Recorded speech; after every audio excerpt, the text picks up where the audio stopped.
I wanted to talk about what to the purpose of what we do with our life. And I've been reading in Ephesians 5, and I'll just start off here. Ephesians 5. Therefore, be imitators of God as beloved children. Okay. Walk in love, just as Christ, just as Messiah also loved you and gave himself up for us, an offering and a sacrifice to God as a fragrant aroma. So, and I've been thinking about this because in the triannual cycle, the 3-year Torah cycle, we just started Leviticus. Yeah. Right? And it starts off with this last Shabbat was Leviticus 1, where it talks about the burnt offering. Yeah. And as we go, we learn about the different types of offerings.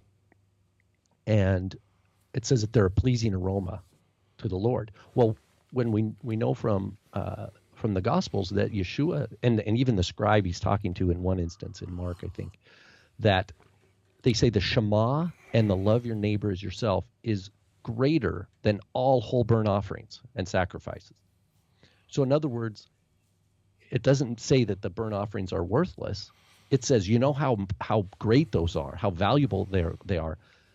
Walking in the Shema is even greater than that, and loving your neighbors yourself. So that means to walk in love means that's what that is. That's a pureness. It's holy. It's a source of blessing to those whose lives we touch, even if they're unbelievers. Yeah.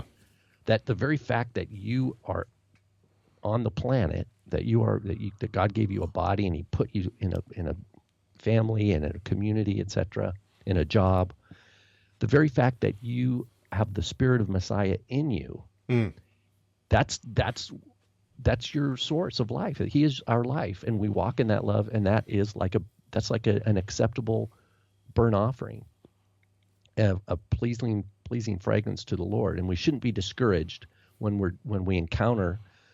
And this was the other part of the passage. If you continue in Ephesians 5, verse 6, he says, let no one deceive you with empty words.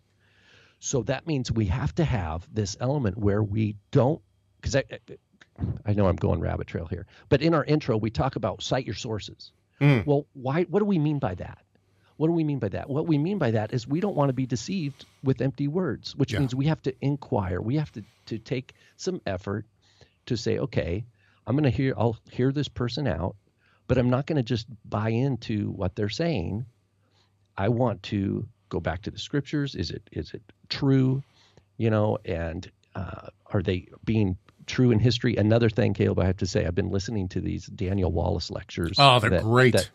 And he, time and again, he comes back. He says, unless we are willing to do sound historical inquiry, we are dishonoring Christ. That's what he says. He says, because the very incarnation, the resurrection, ascension, etc., is rooted in history. And therefore, we need to be on the guard of anachronism. And so what I love, and I've been so blessed by those recordings, and I hope our listeners will check it out while they're free, is we need to show good stewardship. We need to use just weights and measures. He talks about the Marcionite trend in theology of trying to separate, to have one standard for what he calls the New Testament texts and the King James only is kind of approach versus the Old Testament approach, which was done by Jewish scribes. He says we have to have our bibliology, our perspective on the preservation of the Word of God in history has to cover both the Hebrew Bible and the apostolic writings.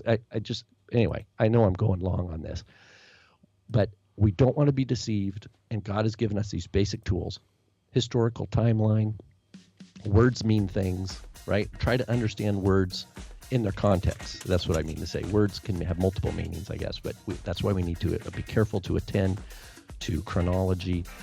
We don't want to be deceived. We want to be building on the rock, not on sand.